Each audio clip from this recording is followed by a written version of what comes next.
আসসালামু আলাইকুম। আমি মারুফ হাসান পলাশ @freedom.1971 আমার ইউটিউব চ্যানেল থেকে আপনাদেরকে শুভেচ্ছা ও অভিনন্দন।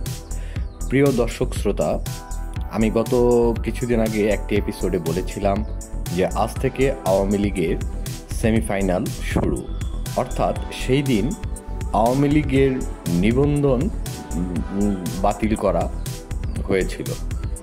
তো প্রিয় দর্শক, এত দ্রুত এবং এত সহজেই যে আওয়ামী লীগ তার সেমিফাইনাল খেলাটা শেষ করে ফাইনাল খেলা শুরু করবে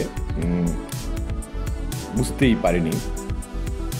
তো দর্শক, আপনারা যদি বর্তমান বাংলাদেশের প্রেক্ষাপট বিশ্লেষণ করেন তাহলে এমনি খেয়াল করতে পারবেন যে শেখ হাসিনা দেশে প্রবেশ করার মতো যে পরিবেশ পরিস্থিতি তা মোটামুটি অনেকাংশেই তৈরি হয়ে গেছে। এই যে যেমন ধরুন, গতকালের একটি ঘটনা, সিরাজগঞ্জে শেখ হাসিনার সহ আরও কয়েকজনের বিরুদ্ধে একটি হত্যা মামলা দায়ের করেছিল বিএনপির এক নেতা, এবং তার 24 ঘন্টা পরেই সেই মামলাটি প্রত্যাহার করে নেওয়া হয়েছে। দর্শক, আওয়ামী লীগের কার্যক্রম নিষিদ্ধ ঘোষণার পর সাবেক প্রধানমন্ত্রী একটি বক্তব্য দেন। চলুন আমরা সে বক্তব্যটি শুনি। ক্ষমতায় থাকতে হবে যেমন তেমনভাবে, এটা কোনো বিপ্লব না, এখানে কোনো জনসম্পৃক্ততা তেমন ছিল না, কিন্তু আমাদের কিছু লোক বিভ্রান্ত হয়, তারা সব লাল রঙে রাঙিত হয়ে পড়ে। আমি জানি না আজকে তারা কেমন আছেন।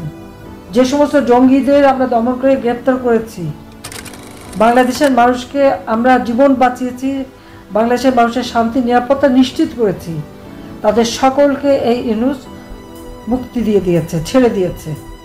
আজকে তারাই তার শক্তির আধার, তাদের নিয়েই সে ক্ষমতায়।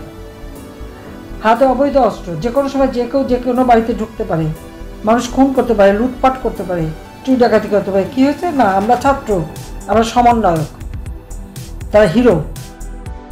দর্শক, এই বক্তব্যটি দেওয়ার 7 দিনের মধ্যে বাংলাদেশের রাজনৈতিক প্রেক্ষাপটের যে পরিবর্তন পরিলক্ষিত হয়েছে তা আমরা যারা সচেতন মহল আছি তারা কম বেশি সবাই বুঝতে পারছি যে আসলেই রাজনৈতিক বল এখন কার নিয়ন্ত্রণে। গত 19 তারিখ থেকে আজ পর্যন্ত, অর্থাৎ 23 তারিখ পর্যন্ত বাংলাদেশের অভ্যন্তরীণ যে পরিবর্তন পরিলক্ষিত হচ্ছে তাতে বোঝা যায় যে খুব অল্প সময়ের মধ্যেই সাবেক প্রধানমন্ত্রী শেখ হাসিনা দেশে প্রবেশ করবে।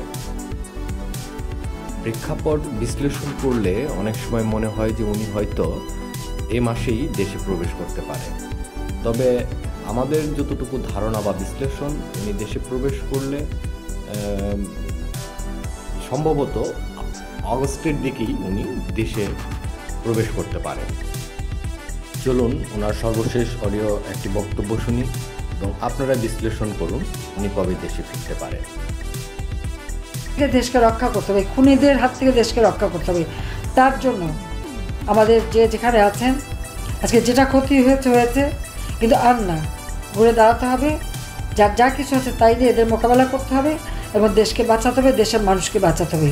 ইউনূসের যে ভাওতাবাজি, ধোঁকাবাজি, তার যে মেটিকুলাস ডিজাইন, এই ডিজাইনের কথা একদিন প্রকাশ হবে। এখন আমি বলছি, হয়তো ভালো লাগবে না, আমার নামে অনেক কথা বলে, তো মামলা তো দিয়েছে প্রায় 350 মামলা, সব নাকি খুন আমি করে ফেলেছি। অবশ্য যাদের খুন করতে তারা অনেক আবার জিন্দা হয়ে ফিরেও আসে, এটাও ঠিক। এইভাবে সে দেশটাকে শেষ করে দিয়ে এখন বলে তার সংস্কার করতে হবে। কি সংস্কার করবে সে তো এমন সংস্কার করেছে যে এখন মানুষ ভাত পায় না, আর একটার পর একটা খালি মামলা দিয়ে যাচ্ছে। আমার প্রশ্ন ইউনূসের কাছে যে এই যে দায় মুক্তি দেওয়া হলো, হত্যা মামলা সব আওয়ামী লীগের নেতাকর্মীর বিরুদ্ধে, তো 15ই জুলাই থেকে যত হত্যাকাণ্ড হয়েছে, যত অগ্নিসন্ত্রাস হয়েছে, এক একটা প্রতিষ্ঠান আগুন দিয়ে জ্বালিয়ে শেষ করে দেওয়া হয়েছে, তাহলে তাদের বিরুদ্ধে কেন মামলা হলো না? তাদেরকে কেন দায় মুক্তি দেওয়া হলো? দায় মুক্তি দিচ্ছে এই কারণে যে ওই সমস্ত ধ্বংসাত্মক কাজের জন্য সে নিজে দায়ী। এই সমস্ত ধ্বংসাত্মক কাজও সে নিজে করেছে বলেই দায় মুক্তি দিয়েছে এদেরকে, কারণ এদের দিয়ে তো ইউনূস কাজ করিয়েছে। গরিবের ছেলে হাতে টাকা যখন পেয়েছে একে বিক্রি হয়ে গেছে, এখানে কোনো নীতি আদর্শ নাই, সেটা তো আজকে প্রমাণ হচ্ছে। এখন তো একে একে দুর্নীতির সমস্ত খতিয়ান বেরোচ্ছে। কাজে এইভাবে দেশটাকে যারা ধ্বংস করলো, এর হাত থেকে দেশকে রক্ষা করতে হবে। এই ধোঁকাবাজের হাত থেকে এবং ফ্যাসিবাদের হাত থেকে দেশকে রক্ষা করার জন্য সবাই মিলে এক হয়ে মাঠে নামতে হবে। আমি সেই আহ্বান সবাইকে জানাচ্ছি। আমি আছি, যত দূরেই থাকি মনে করবেন বাংলাদেশে আমার দেশ, আমি বাংলাদেশেই আছি, বাংলাদেশের মানুষের মাঝেই আছি। আমি জানি এত আপনাদের কষ্টের সীমা নাই, তবে আমি যতক্ষণ আছি অবশ্যই কার কী অসুবিধা আমি দেখবো। আর ফিরে আসলে ইনশাল্লাহ ঘর বাড়ি যাদের যা যা জ্বালিয়ে পুড়িয়ে ছাড়খাড় করেছে, আমি আমার সাধ্যমতো সকলকে সহযোগিতা করি আবার জন্য সেই ঘর বাড়ি তৈরি করে ব্যবসা প্রতিষ্ঠান আপনারা করতে পারেন সেই ব্যবস্থা ইনশাল্লাহ করবো। এবং এই দরিদ্র মানুষ দারিদ্রের কষাঘাতে আজকে আবার যারা জর্জরিত দারিদ্রের হাত থেকে তাদের মুক্তি দিয়ে তাদের জীবনটা উন্নত সমৃদ্ধ আবার করে দেবো ইনশাল্লাহ। সবাইকে ধন্যবাদ। জয় বাংলা, জয় বঙ্গবন্ধু, বাংলাদেশ চিরজীবী হোক।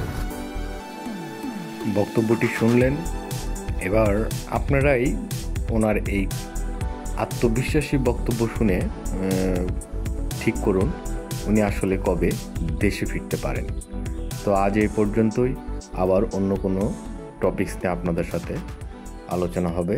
সবাই সুস্থ থাকবেন, ভালো থাকবেন, ধন্যবাদ।